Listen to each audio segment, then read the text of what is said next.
Hold on 1 second. Get comfy. Put the Instagram down. Hello, everyone. So welcome to the On Track Weekender. We've got a series of different panels going on today, all focusing on issues within the creative industry. I want to thank you so much for being here. Our first panel is about photography and the issues that face it. But before we dive straight into that, I'll just give you a little, hopefully short synopsis on who I am. I'm Annalise Days, and I'll be here hosting all the panels today. I am a model and a presenter. I work for Heart FM. I've spent, I don't even want to count anymore, but at least 20 years now in the creative industries. So when I was asked to be part of this panel and host it, I was very excited because I think it's really important to give back and share the information that you have with younger people coming up. So my aim today is to make sure that we have like a nice safe space where if you have any questions or concerns or you don't know the meaning of something, feel free to stick up your hand. We will have a Q&A session at the end as well. But it's a free space. We are just going to learn and hopefully learn something and inspire ourselves. So we're going to jump straight in, and what I'm going to get everyone to do is just introduce themselves and what it is that you do. Kevin, why don't we start with you? Hello. Am I close enough? Yeah. Yeah. So my name's Kevin Morosky. I started off as a photographer, filmmaker, still am. I'm currently work in advertising and creative industries, so I do a bit of everything. I don't know what else to tell you. Don't worry, because I will dive in. Yeah, I will peel it out of you, babe. Sure And then, Ugna, what about yourself? I'm Ugna Dinuta, Lithuanian born, been living in London for God knows how long. I'm an artist who looks at photography and its relationship to the history of photography and the current themes in photography, like virtual reality and augmented reality. And yeah, kind of work with that. Yeah. And what about you, Naomi? My name's Naomi, and I'm the founder of LAM. So we are a collective of creatives who are seeking to redefine images of brown people in the media. We do that through film and photography. And Ashley, yes. Hi, I'm Ashley Kane. I am the arts and culture editor at Dazed. I also am a consultant, so creative consultant. So that would be like, a brand might be like, we need 5 photographers for this event we're doing, and I would come up with 5 photographers and do the introductions. And I also curate a little bit. So I did a show at Mother Agency, which was like 20 different photographers. And then my last one was with a brand called Melissa Shoes, and that was called Am I Making Sense? And that was kind of like a multi-sensory experience, like film, photography, set design. But mostly my days are spent at Dazed. Great. All right, so let's dive into our discussion here. Photography is obviously becoming more accessible. There's obviously many different reasons for that. But what do you think the positive sides of that are? I will start with you, Ugna. You just look at me. Well, I think it's photography historically was a very social medium. Like, you know, when Kodak invented their cheapest camera, which was $1, their famous slogan was, "You press the shutter, we'll do the rest." Yeah. And I think that tradition carried on to these days, which is beautiful.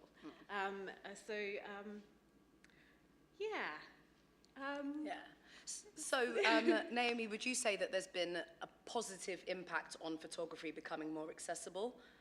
I would say so. I think that the way that a lot of people can do photography now is through their phones. So anyone can kind of claim to be a photographer, and in a way that could kind of like dilute the whole industry. But at the same time, it gives everyone a voice and a platform. Like everyone's able to tell their story through photography. So I wouldn't say it's such a negative thing.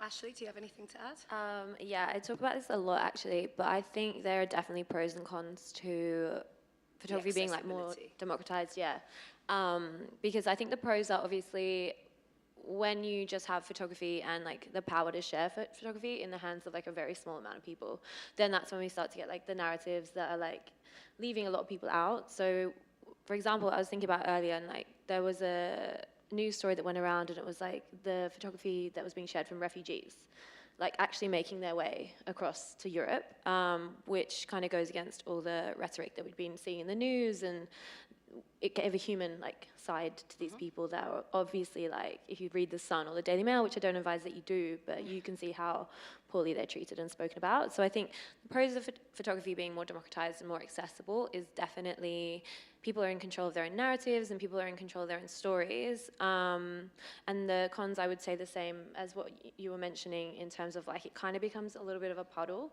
Like if I go on Instagram and I see so many people like ripping off people's work, or like the credit goes missing, like there's just photos everywhere, there's no credit, or like there's like a million Harley Weir rip-offs who's like a big fashion photographer, or that's probably the only kind of cons, that it does become a little bit of like a puddle. No one really knows what is what, and brands then just kind of go for the cheapest option of like that aesthetic rather than kind of going to the original creator of like that type of photography. Yeah, I feel like we're definitely going to get into, you know, being an Instagram photographer versus a professional photographer.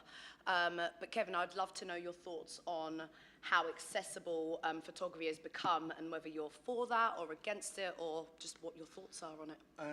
I think I'm the same as most of the panel, a bit of both. I think when I started doing photography, I was only using 2-for-1 disposable cameras from Boots, because that's all I could afford, and I had bills and shit to pay. So, am I allowed to swear?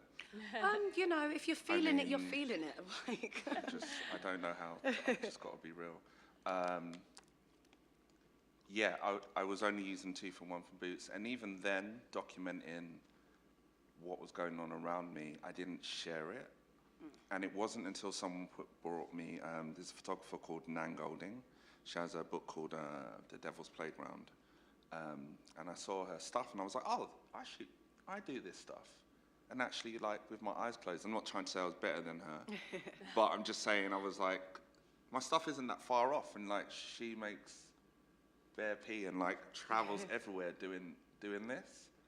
And I didn't realize that I could be a photographer because I didn't know of any black photographers. I had no idea. So as soon as I saw that, I was like, oh, that's an option for me.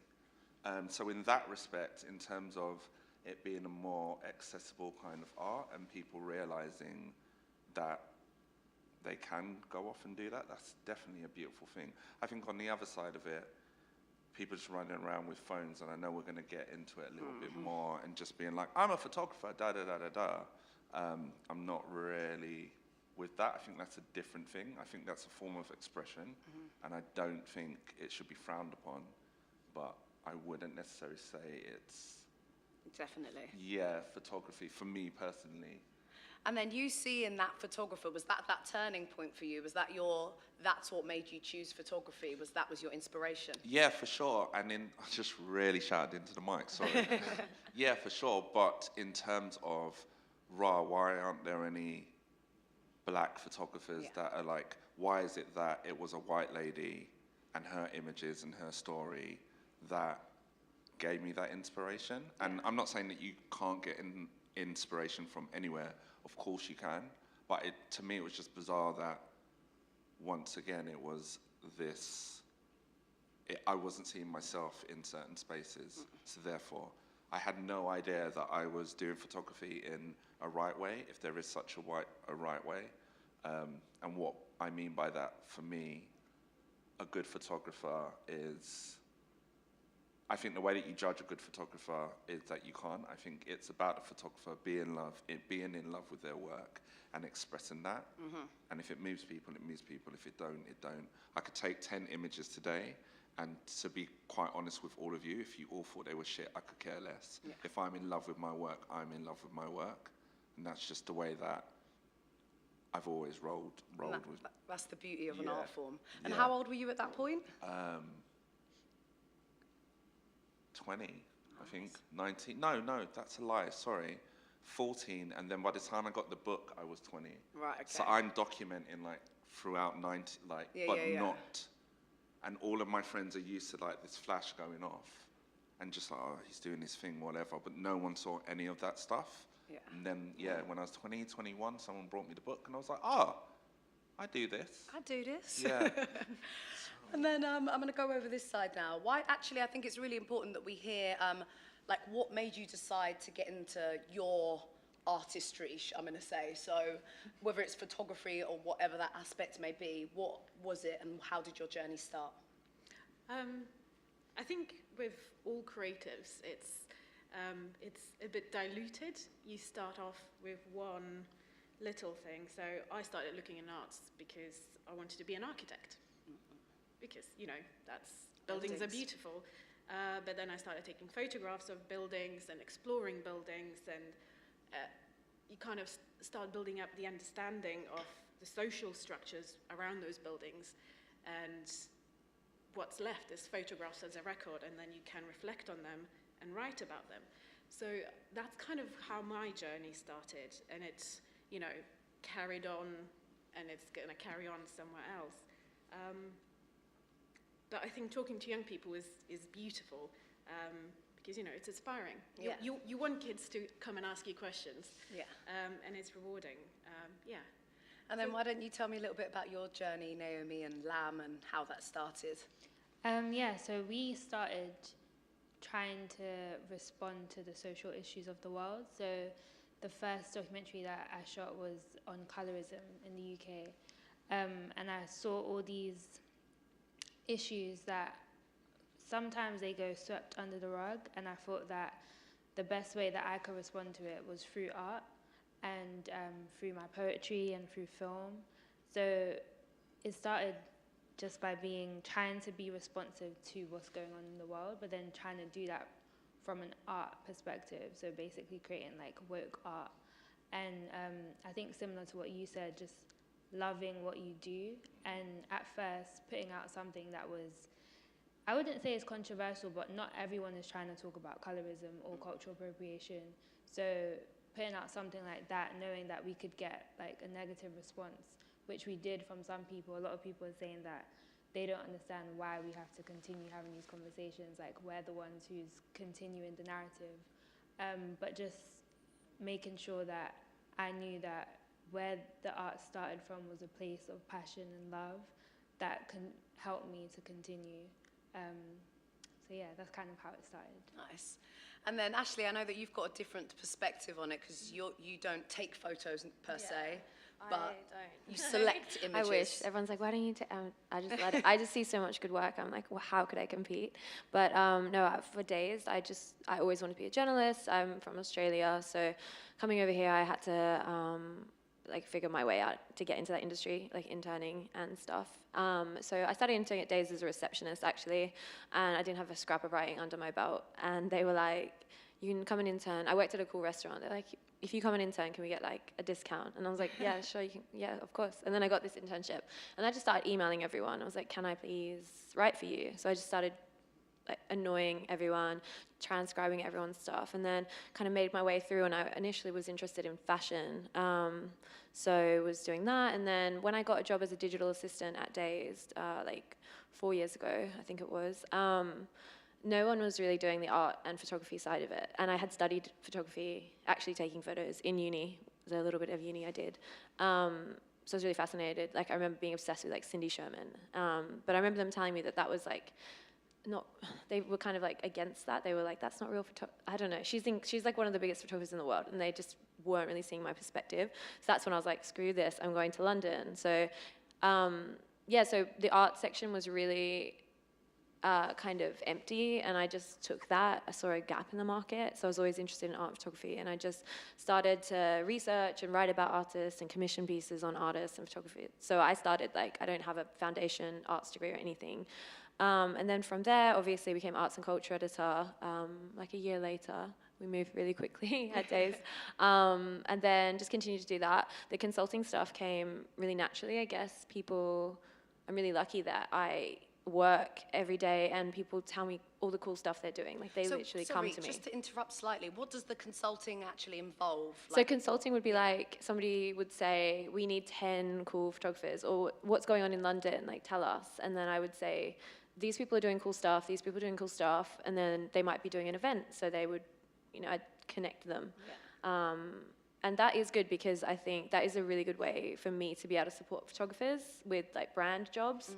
And they might not know, they might not realize like I've put them forward for that, but I'd see it and it's nice because they'll be getting paid, whereas you don't get paid for editorials like in a magazine.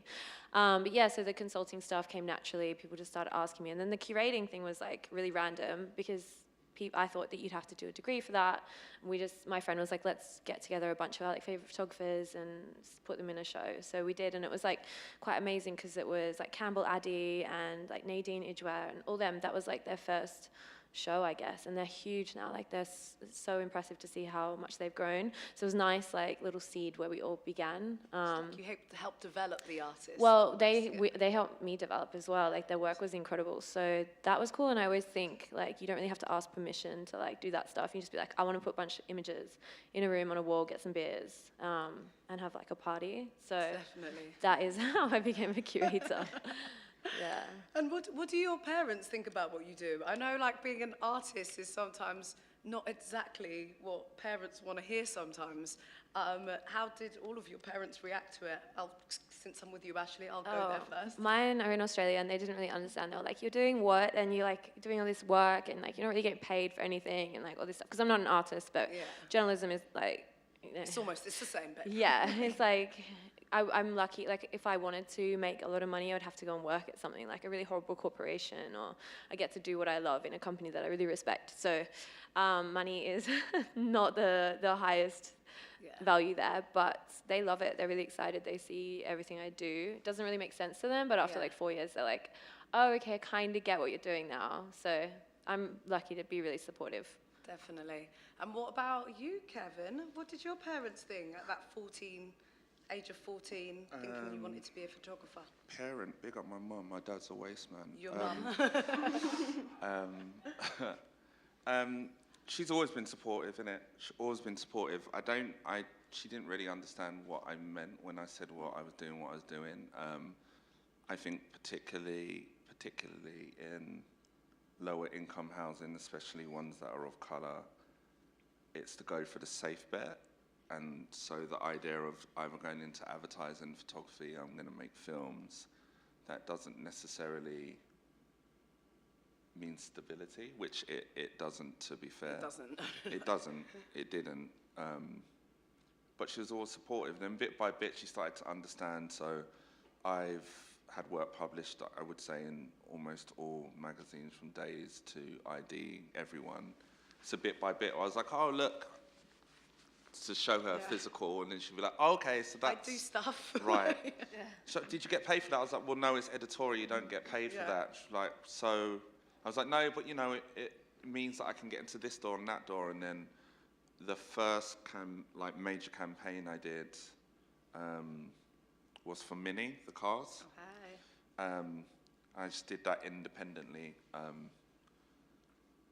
And I think that's the first piece of real money that I made. So in terms of advertising as a photographer, how that would work is you'd get commissioned, you'd go and do the shoot, and you'd charge for the day, and then the art buyer would go off and be like, actually, these 10 images I want to buy to use in a campaign, and then you have to like calculate how much money you should get for each image, whether it's going to be printed, digital, and all of these things. I made quite a lot of money off of Mini. Hey. So then, to show her the invoice, she was like, oh, that's what you do. Well done. I knew you could always do it. I was like, that's a lie. But bit by bit, it kind of got there. It's hard. I think it's hard for some people to quantify what you're trying to do, and when money necessarily isn't the objective. The objective. You just want to be free and be happy. The idea to some people of a 9 to 5, that's it, every single day in an office. I'm not trying to par anyone's parents or anyone that's here, but you know, it just isn't for you. And like, so what is the choice? Are you gonna be trapped in what feels like a prison, or are you just gonna go for it? Especially when you've got all of these wastemen of like, and women in Parliament just doing the absolute. It's a whole other conversation. Trust me, do you know what I mean? You're just looking, you're just like, you lot are literally getting paid to do nothing, have people living in your houses, it's just like, so cool, you lot are doing all this illegal stuff, but actually not being like, not getting the karma for it, anything at all so far. So I might as well just go for my dreams, and that's how I felt about it. Definitely. And thank you for explaining actually that process of how it works as a photographer, getting a campaign and getting a company like Mini, because that's the first time I've heard it put that way. Yeah, and that's actually they tried to take me for an absolute... Not knowing how much you should get for each territory and that kind of thing. So it's interesting actually, because so when I started to do photography, I did that thing again where I was like, oh, I should probably get a degree in that, I guess, when I realized that I wanted to be a photographer. But bearing in mind, I'd already shot for all of these things, and I was editing and doing all of this extra stuff. And then I was like, oh, maybe I need a degree because that will make it official, which in hindsight makes absolutely no sense. So I went to the University of East London and showed them my portfolio, which is all my self-taught stuff. I'm still shooting all on 2-for-1 cameras. And like, this is great. We're going to put you straight through to the second year. You don't need to do the first year. You'd be bored. And I was like, okay, cool. Like, wow, I'm in the right place. Like, this makes sense. Cut to like being in class. And I think, I'm not going to say all, but there's a lot of tutors who failed at what they wanted to do. So now they're bitter tutors. It's true. No. Yeah. You know the ones. So I'm just there, and they're like, these tutors are just, and by then I'm a little bit older than everyone in, like I'm like a year or two older than everyone in the class. So like when they're badding up people in the class, everyone's like, okay, well they must know. But I'm like, nah, like you're just bitter. I can see, I can see what's going on here. So for like 3-4 months, I was just beefing with tutors on behalf of other people in the class. I was like, well, nah, that's not true. Yeah. Like, I remember at the time, like Love, I was like working at Love and helping at Love magazine. And I think the assignment was, what would think of a theme of a magazine, da-da-da-da-da. So everybody went in, and one girl, can't remember her name, had come up with this theme. Now, in my head now, I'm like, oh, that's the theme that we're doing at Love right now. But I can't say that out loud because we're meant to keep it under wraps. Yeah. So when she says this theme now, the tutor's like, no one would ever do that. Are you mad? Da-da-da-da. I'm like, nah, but the biggest magazine at the moment is doing that. So what are you talking about? So at that point, and also I used to just always beef over the equipment because student loan came in and was like, did you go and buy the Canon da-da-da? I was like, no, I paid rent. Are you mad? Like, do you get what I mean? Gotta and like, keep it real. I just was beefing. I was like, no, I'm not meant to be here. So my point in saying that is, there was a lot of confusion along the way, but while I was there for those 4 or 5 months, I just was in the library trying to, because I went to uni to try to understand how to make a business out of it. That's what I thought they were going to teach. But what they were trying to teach me was how to set up a blog, and I was kind of like, who wouldn't know how to set up a blog? So when I got to uni, I used that time in the library to understand how the business is meant to work. Took out those books, and then by the time I did the mini job, I was like, well, no, is it print, is it digital? Okay, cool, so that should be such and such amount, thousands per, do you get what I mean? Yeah. But yeah, people will take you for an idiot if they can, basically. Did you shoot the mini campaign on a 2-for-1? Say that again? Did you shoot the mini campaign on a 2-for-1? No, it was not normal, so it was about, no. I was like, that's amazing. It was a not normal campaign where it was like most people and their minis have like an unnatural relationship, like they're obsessed with their minis. So it was quite a good gig because I just got to document people naturally, which my thing is documentary anyway. Yeah. So yeah, I feel like I'm hogging, sorry. No, it's good. I like it. I don't have to do anything. Just let you guys do it. I think I was saying, like, how did your parents feel about the switch from wanting to be an architect into then, a photographer? One seems a little bit more stable than the other. Yeah, well, I come from a quite difficult background. Yeah. So my mum, she was brought up under Soviet regime, which means she was not able to practice at all. She worked as a marionette maker in puppet theatre, so she's very much aware of creative industries and all of that circle. So she still is very supportive of what I do, because she wasn't able to do that when she was young and developing as an adult. My dad, he doesn't know what I do. I don't think to this day he Has grasped it. no. And it's difficult. Financially, it's really difficult. And I think a lot of artists struggle until they get signed to a gallery or advertising agency, until you get moving. So you just work alongside. Definitely. But yeah, parent support I think is important. And Definitely I in think the all of us creative. can agree on that. Yes. I feel like when I told my parents I wanted to talk for a living, they just looked at me very confused. It's doesn't very everyone confused. do It's it? literally in the last 2 years that they're like, oh, I see. Yeah. Okay, cool. Yeah. And to contrary to your experience, so I went to a wonderful university to study photographic arts, Westminster. Oh, I went there. Yeah, it's, but I come from a very different background than you. I come from very theoretical background. So I think, and I want to write about it, and for me to make a piece, it takes like, the last piece I'm working on, I've been working for a year and a half. Oh, wow. Because it involves photography, theatre practice, and virtual reality. So it's a very different modes of working. So I'm still in touch with my previous tutors who basically write about photography. So like David Campany, David Bates, those type of people. So there's different aspects to photography, and I think that's why photography is so exciting, because you can do documentary, which is very productive, very involving, very exciting medium. You can do fashion, which became popular in 50s with, is it Bill Cunningham? Bill Cunningham. Yeah, who's been in fashion photography for like, what, 50 years now? He died last year. Yeah, he did. And he has wonderful portfolio, but so photography is a very exciting medium, and it involved itself in so much of world history, and that's why I love it. So, modernity, if you think of modernity, it's, photography had so much to do with industrialization of the world, and I think that's why photography is so exciting. And to this day, it's going to get even more and more and more and more exciting. I can feel your passion. Like, ooh, it's all bubbling. Yeah, but I don't know if you guys have this relationship with photography. I love it so much, but I'm frustrated quite often with it, because What are your frustrations? It's limitations with the medium, because it offers so much to talk about, to do with it, but it's very limiting medium. Because with painting, you can do anything under the sun. You respond to it. Whilst with photographs, you take a photograph. So the camera doesn't dictate your understanding of the world. It has to fit within that frame, whichever frame you use. Yeah. And you have to be very careful with editing. That's why we have editors. Yeah. Because you need...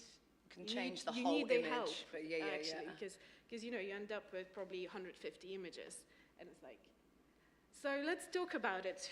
What do we go for? Yeah. And you need to narrow it down and understand how people are going to view it, and what story you're trying to put across in the first place. Yeah. And then Naomi, did you go to university? What was your... Yeah, no, so I took a gap year. So at first it didn't start with support from my parents. So my mum is Nigerian, and similar to you, I don't know if you're from... I'm a yardie. Yeah, so my mum's Nigerian and my dad's Jamaican, so I had a lot more support from my dad. But at first it was like very frustrating, because she just didn't understand it. But I get where they come from the whole like lawyer and doctor thing, because they just want us to be stable. So yeah, their main thing was I should just go to uni, but I've never really been like much of a conformist. So at the time I took the gap year, I didn't know what I actually wanted to do, but I just knew that I didn't want to do what everyone else was doing. And then I feel like that helped me to find my voice as an artist, and also just as an individual as well. Like I feel like when you go from just college to uni, there's no time to like find yourself kind of thing. So yeah, I wasn't really on that. But then now, like, as I continue to make more films and like be in press and do things like this and like TV and stuff, they start to understand it more.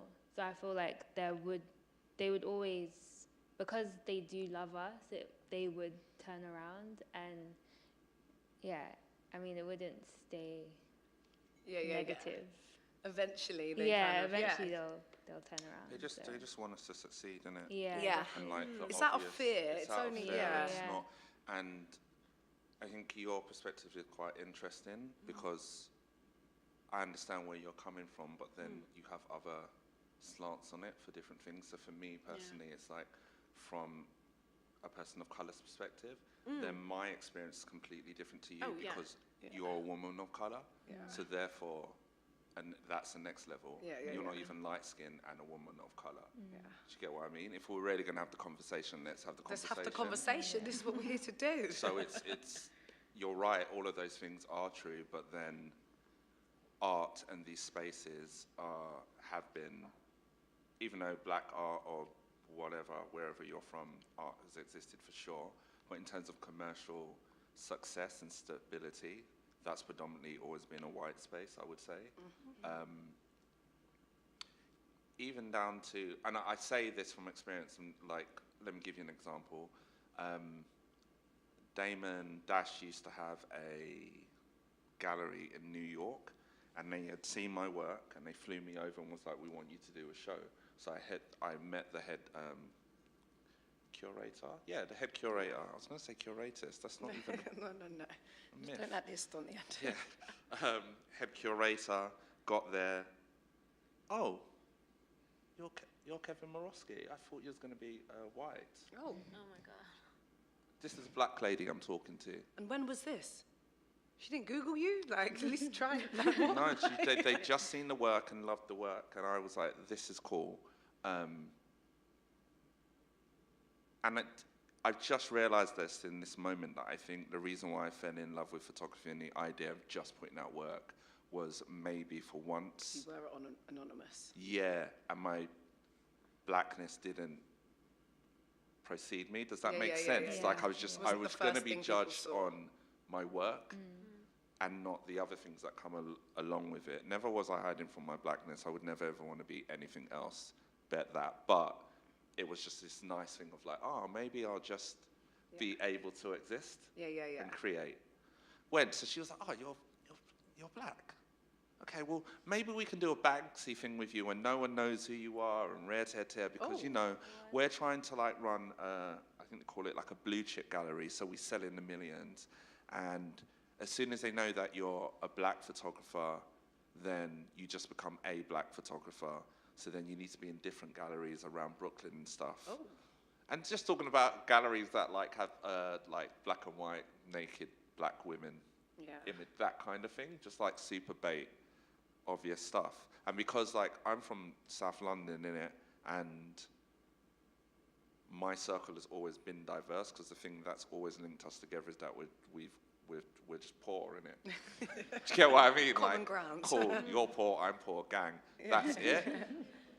Now, she was like, yeah, we can just, you know, no one will know who you are. And I was like, no, that doesn't make sense because then if you go back to what I was saying before, I never saw any black photographers, so therefore I didn't even know I was a photographer. Yeah, I just yeah. thought I was just like Taking documenting. photos, yeah. So therefore for me, equally it was still important to be visible. So I'm just beefing with this lady, like, and I'm just like, here, like, Is this in New York? this is in New Oh, York, and I'm Lord. just like, right, I thought this was like, I was gassed by like the American dream in it and whatnot, and like it's going to be cool and opportunity. Yeah. And Damon flew me over here, and like, so that's when I'm talking about certain spaces, and like, even sometimes it's your own in it.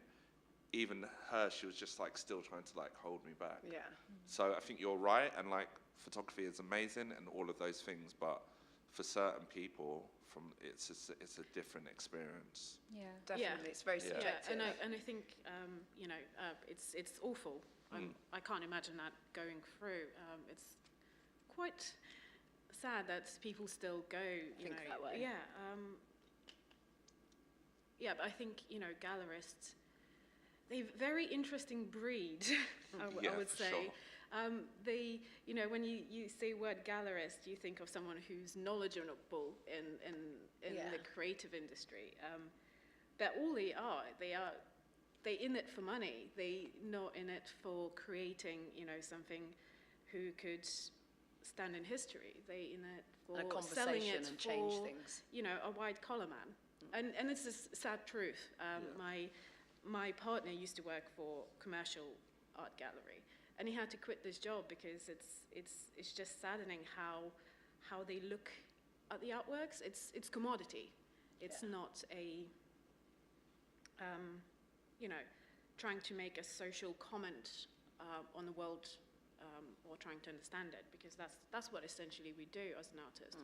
We're trying to comment on world through our own visual language and understanding. But that's quite awful experience. Definitely. But I think London is quite good place, because I think it's so diverse. But I think as soon as we leave London, we realise how You forget. that we leave this safe haven Yeah. of social construct, and everywhere else it's actually quite grim still, sadly, Yeah. in that For perspective. sure. Yeah. How long ago was that experience? It was when Barack Obama, our Lord Savior, not really, when he, Agent Orange is wild, no? Jeez. When he first got in. So I think I was gassed on top of that as well. Do you get what I mean? It was just like, and then like, it was just a madness, like, it was just like, right, and I just wanted to like, come home, and then, I did loads of stuff after that anyway, but, because some like people will 10 tell years you ago? that. Say that again? Was that like 10 years ago? Yeah, or 9. What? 9. How long is? Yeah. Yeah, so like 10 Supposed years to be ago. 10 years 10 ago. years ago. Have you seen it change at all, like in Yeah, the it past? has. I, oddly enough, have stepped out of. I haven't stepped out of photography, so I stopped. I love photography in the way that I recognize like how the way that you were just talking about photography, and I love it, and I felt like I had to protect that. So therefore, I stopped photography being my main income, because I knew I'd end up hating it. So I stepped out of it, and I only did photography when I wanted to, for the projects that I wanted to do, and therefore it didn't depend on money anymore, and that then didn't affect what bills I had going out and stuff like that. And also, I wanted more power, and by that I mean, I wanted more power in casting, making sure things were diverse, and I wanted to fight in the right spaces. I didn't want to fight for my art. I'm really too busy being black and fighting for other things, let alone to then try and fight for my art as well, and all of that. So I decided to go into advertising, because I wanted to be in charge of casting, and I wanted to make sure even production was diverse. And I'm just not talking about in terms of colour, I'm talking about women, I'm talking about everything, like just madness. I remember when I first stuck my way into advertising, and the first meeting I was in was for like sanitary towels, and the whole meeting room was just full of men, and I was like, this room doesn't make any sense.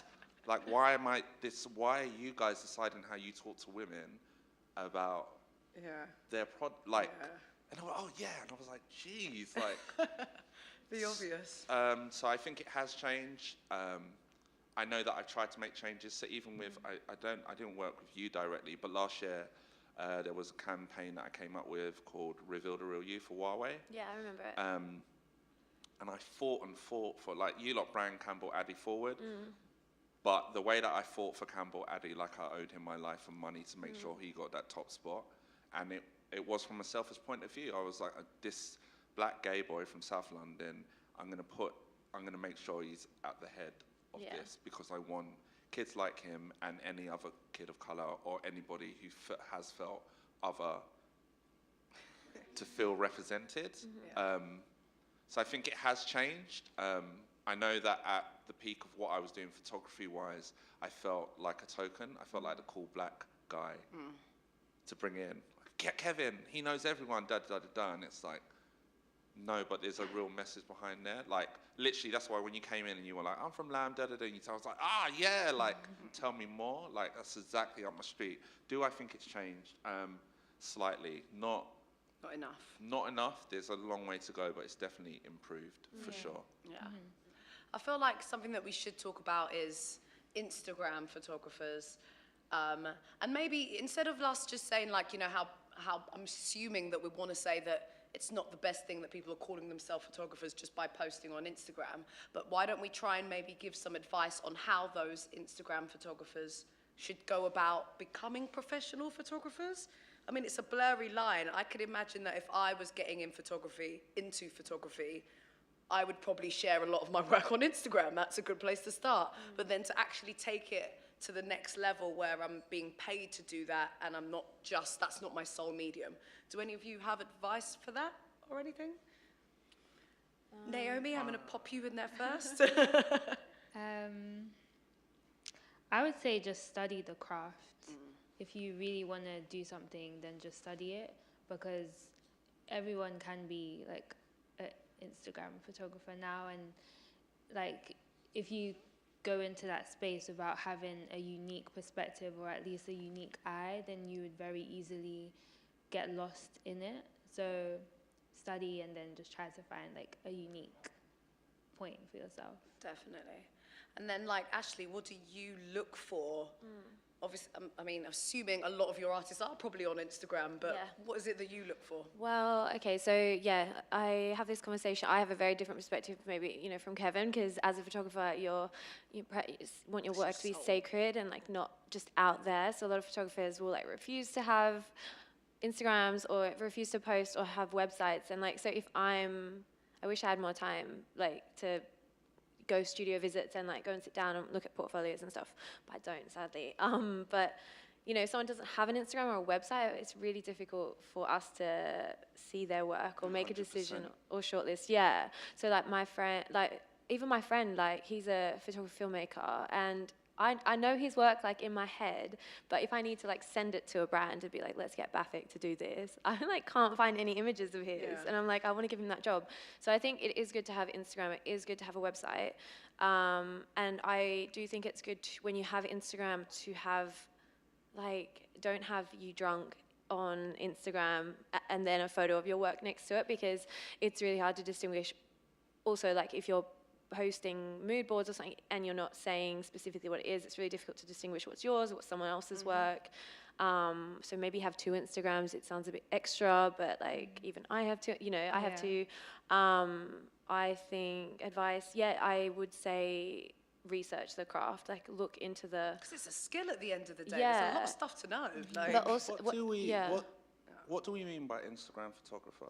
I mean, I think when I started this question, I was kind of saying that there's a trend of people calling themselves photographers who really don't do anything apart from pick up a phone and take a couple selfies and a snap here and that kind of thing. Okay. I'm obviously saying that at the same time, of course, there are people who really want to get into photography that need to have an Instagram page to share their work and make them accessible to people that can then pick them out of the crowd. I think there's just a bit of it's like a push and pull factor, how much to share, how much not to share. Like, how do you handle your Instagram and your art form? So I put my art on Instagram, for sure, because I need to be found if I ever am to be commissioned for anything, or you need that representation. People are lazy. And also people are hella busy. Are busy. Exactly. So let me give you a rundown of like my week in the office this week. So I've got 3 campaigns going live, massive budgets, 6 million pieces to all of it. And all 3 of them need a kind of interesting, young, new and upcoming photographer. I don't have time to like find your sub-story and figure out, and really, to be heartless, care about your life in that moment. I just need to see like, that's cool, that makes sense, blah, blah, blah, blah, blah, shortlist, shortlist, shortlist, shortlist. I just, like, there's so many things that you have to get through and like get signed off by 6 million people. And even argue on the case of to a certain point. Yeah, because And- you're not like the only person making a decision as Yeah, well. Like we no, might get yeah, it, but then the yeah. person we have to share it with doesn't get it. So, you know, like we Yeah. could know that person's work and that story. So personally, and I think you could look and like you could be drunk here, that, and I'm like, oh, living your life, great. Yeah. But to, I don't know, Brandon worked with Samsung. Yeah. Yeah. They're worried about like how does that look against their brand, da da da da da da da da da da, like and why, and then me showing them your portfolio, am I wasting their time? Why is this guy in this job? All Yeah. of that. So it's about, I definitely think, use all of the platforms in it. Internet is a magical, wonderful thing. Like use all of the platforms, put your best foot forward. Put your best foot forward. Put all the information there, contactable. Don't just have like an Instagram and like your bio is like hashtag living your best life, but I don't know how to contact you.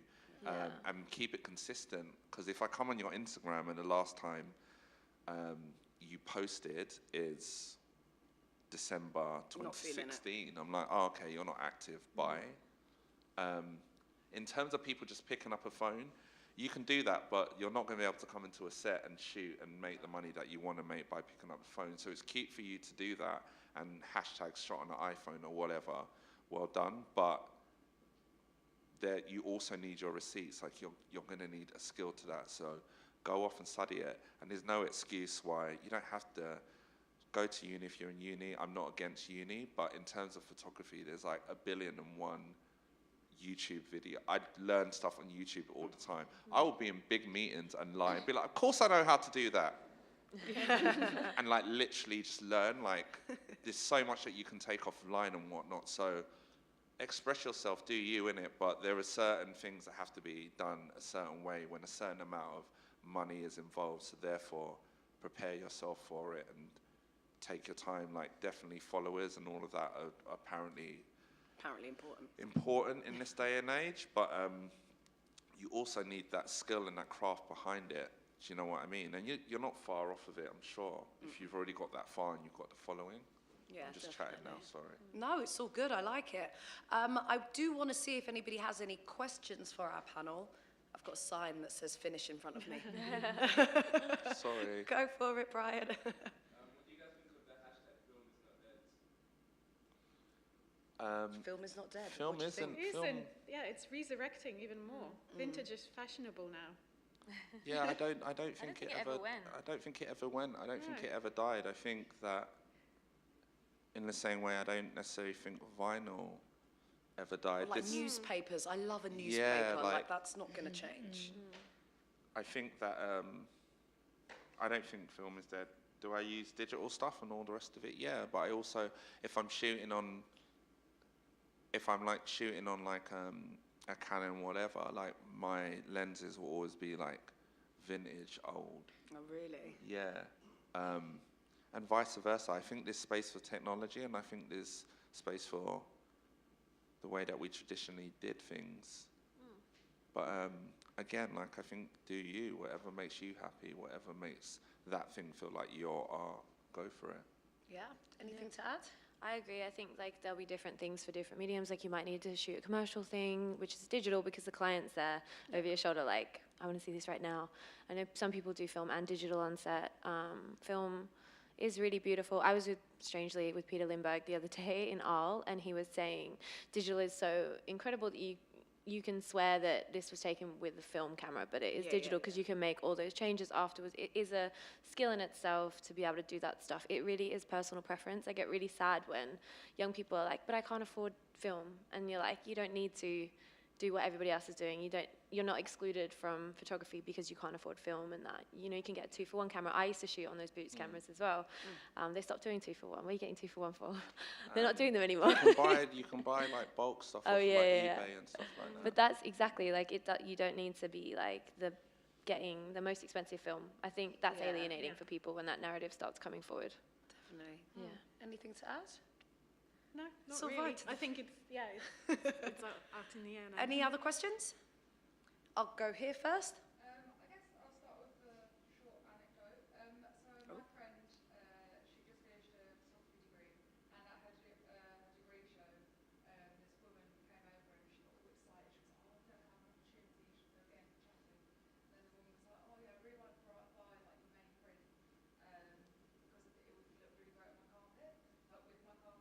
photo.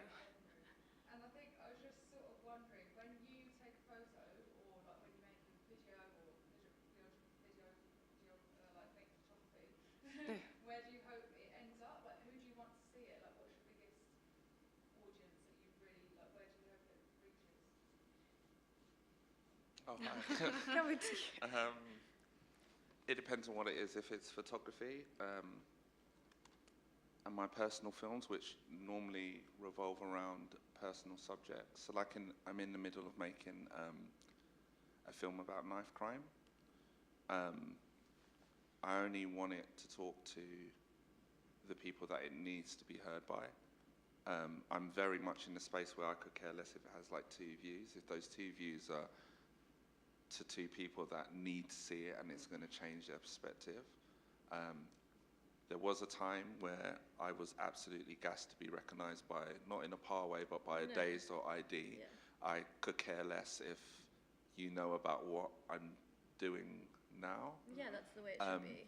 Yeah, and then normally what happens with that, because you're just concentrating on what you're meant to be concentrating on, everybody gravitates towards it, oddly enough, anyway.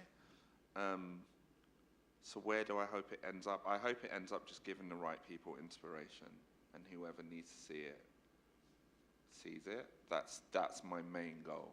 Yeah. That's my main goal. I'm not worried about views or stuff. Then in actual professional creative world work, I obviously stuff needs to get views and it needs to be translated into sales. But yeah. Yeah, you want your work to be seen rather than stuck Who in do you want to see your work? I don't have a preference, anyone. But I think, when we talk about art, you can't help it. It is going to be commodity. Like, if we think of, painter like Rothko, like, I don't know, but he made four paintings, and it was commissioned by one of the biggest restaurants in New York, Four Seasons, and I think those paintings at the moment are Tate Modern. But they were commissioned to entertain or be a background for filthy rich people posturing next to them. It is a commodity for people, and it will always end up as a commodity if it's being sold. But I think you kind of have to let it go, because you made your work and people are going to view it. It's not yours to own anymore. You have to let it live in the world. Yeah. Do you feel like that with Lamb? Do you want as many people as possible to see the work that you put together? Yeah, I mean, for me, I want everyone to see it because our aim is to change the media landscape. The first time, when I released the documentary, like you, I didn't have any expectations of any press covering it or anything like that. But then I tried to think about art and have a business mind to it as well. So that when you are featured on like Dazed or ID, that makes you more credible. So now when we're releasing work, when I'm creating it, I don't think about that because that will Cloud your vision. Yeah, and you just want the vision to be clear and pure. But then when you have like a marketing strategy and everything like that, you are aiming and targeting these platforms, these different TV channels. So I would say that also because of the subject matter that we deal with as well, like colorism, cultural appropriation. I think that the only way those conversations can move forward is when everyone is having those conversations, or not necessarily just Black people or just women or whatever it may be. I do aim for everyone to see it. Yeah. And I think we had a question over this way. Yeah, my name's Isha. I recently just started doing photography full time for like a year, just like being a freelancer. And it's been alright, but like I kind of want to know, like, because obviously you guys, some of you do photography and some of you like hire photographers. Like, what do you like? Where do you look for? Like is it on social media, and like what influences it? Because I've seen a lot of people, not saying obviously they're better than me or I'm better than them, but like get jobs based on like connections and followers. Like, do you actually care about how many followers you have, or do you actually care about the art? Like, so where would you kind of look and what influences it? I don't care about followers, but if somebody emailed me and was like, my email's on my Instagram, my email's on my Twitter, you can Google my name and my email's like everywhere. People just email me and they're like, here's paragraphs about my work. Like they just Because I think with photography, and I guess, again, maybe a photographer will disagree with me, but I do think you need to be able to articulate your work and kind of explain what it is. So if I'm getting 70 emails from photographers like every day, and they're portraits or something, but there's a narrative, these portraits are taken because of this reason, that is important for me to read, because it's not always like the story for me as a journalist. I have to be able to write about it, so I have to be able to give it a headline, I have to be able to, you know, sell it online, and I don't publish stories just for hits. Like, I'm really not about that. It's about how important that story is to our audience. But I don't look at follower counts at all. But I would say that like brands do, sadly. Like some brands, like I'll get briefs in and they'll be like, oh, they're ridiculous, because I fight against this as well. They'll be like, we have this tiny budget, we need someone with 150,000 followers. And I'm like, that's so stupid. You know, I try and change it and chip them down from the inside.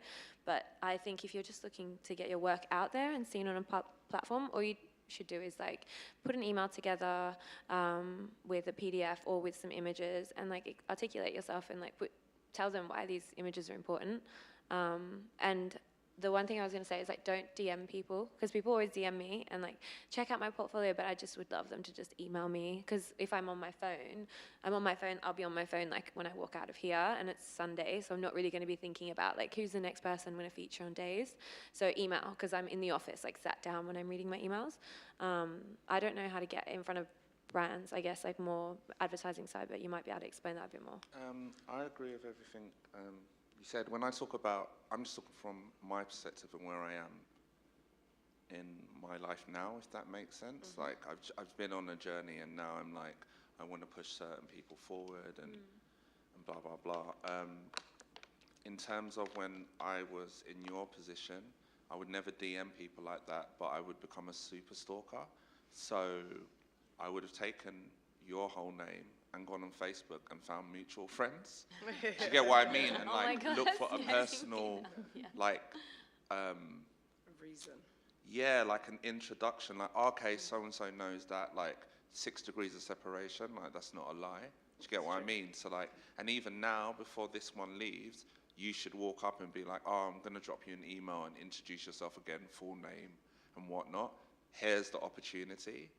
Do you get what I mean? Like, it's cool for you to email tomorrow. I don't know how many emails you probably get. I get like 150 a day. Right. Oh, Lord. But it's okay to follow up your emails as well, because Yeah, I'm not always politely, there. for sure. Definitely. And you just have to be smart. You just have to be smart, and if you're really about it, like, go for it. Like, even this isn't for photography, but in the last agency that we went to, in advertising, you have a team. I'm art director, and my partner's a writer. And we went for the interview, wanted to be there, and it was this agency called Donor, but they played on like Doner Kebab of the name. It's like, it's a weird place. I'm so glad we're not there anymore. But at the time we wanted to be there. The point is, when we left, we knew they were seeing 3 or 4 other people. And we knew we were good, but we just needed that extra thing. And so we went to like Marks and Spencer, because in the office they had like little bottles of like chili sauce, but like called Donor. So when we left the interview, I was like, right, went to Marks and Spencer's, brought burger sauce, ripped off the label, and like redesigned the label with our names on it, and like boxed it up and sent it to the ECD. Literally the next day, it was like, I've never seen anything like it. When can you guys start? So it's little things like that. It's not just about, I think sometimes we do this thing where, well, I sent that DM and that's me done for the day. Like, no one owes you anything. Absolutely no one owes you anything. No one does. So therefore, like, this is your opportunity. I'm not trying to tell them to tackle you, but you know what I mean? Like, the 100 people that are going to email tomorrow didn't have the opportunity that you had now in this moment today. So in that instance, that's what I would do. In terms of like me, again, like, look through, hashtags aren't there just to like hashtag living best life. Like, you lot should be searching hashtags, creative, photography, da-da-da. Find the people who are in those positions. And then if you can't get through to someone like, it is Ashley, isn't it? I've really thought it's something else for a second. If you can't get through, I'm sure Ashley has like an intern or someone else underneath that helps her with stuff that's probably more attainable, like more reachable. So like start there, like find someone on your level as well. I don't know if that's I helpful. also wanted to say that some people think like Days and ID are like the be all and end all of the kickstart of their career. They're not. Like people, there's so many platforms like photography existed and successful photography has existed before Days and ID.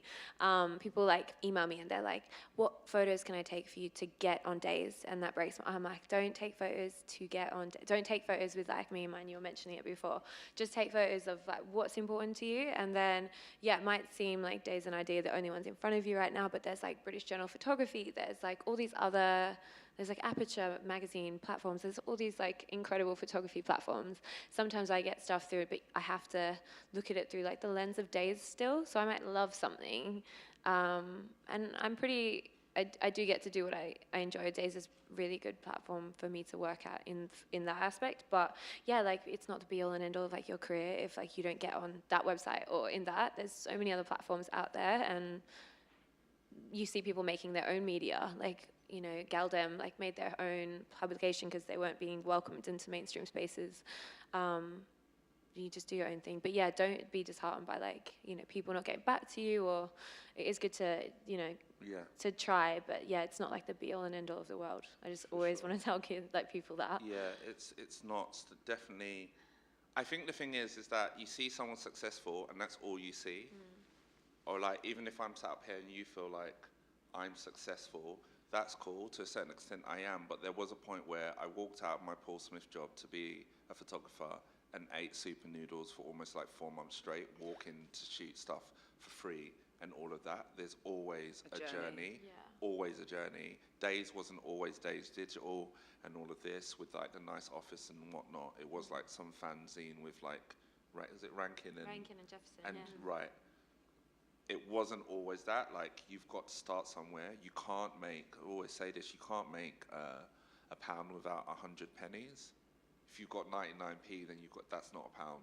So you need to like collect your receipts. Collect your pennies. Collect your pennies. Collect your receipts, collect your pennies, and build your shit up. And I know it's disheartening, and like you see other people. I think you were being quite humble and being like, oh, it's not that like they're, you know, you're better than them and they still got through. It's because like I saw you. But you got to, you know, that is annoying. And one thing I personally did as a photographer is I had no idea what other photographers were doing or what they had or hadn't shot, because that shit drove me insane. So you can mute everyone on Instagram now. yeah, which is like great. the best so thing. you don't feel like, oh, so-and-so's doing that. Maybe I should be doing it. Yeah. But also, I started interning at 25. I couldn't get in before then. So that was after I'd saved up enough money, because interning is like, you don't get paid, really. They're changing it. But yeah, I didn't do it till I was 25. I'm 29 now, almost 30. So like, it doesn't, you know, matter what age you are when you start getting success. I'm still at the start of my journey, like, you know. 100%. I just want to add to that quickly. Go for Actually, it. it's You're doing really it for me. important. Sorry. Yeah.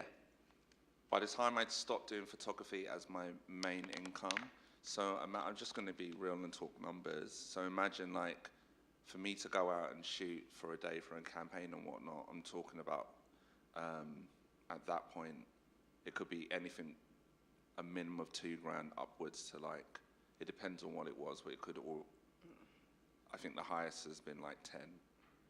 And then I decided I wanted to go into advertising. And so I stopped all of that all of a sudden, and then started right at the bottom in advertising, and was literally on £100 a day with people asking me to change their files from one format to another. And I'm sat there with like, yo, like I can do all of this stuff, but I just had to bite my tongue and like start Work all your over way in and work my way like, up have again. no ego. Yeah. And for it's sure. never a straight line. Like, I Never. feel like the way that we've gone and kind of explained what we do in here is like, it's like Never a bits and bits straight that line. come together. I do think I've got to end our little panel discussion there. Was there any burning questions? And that's my gavel going down. Can we please give our lovely guests a round of applause?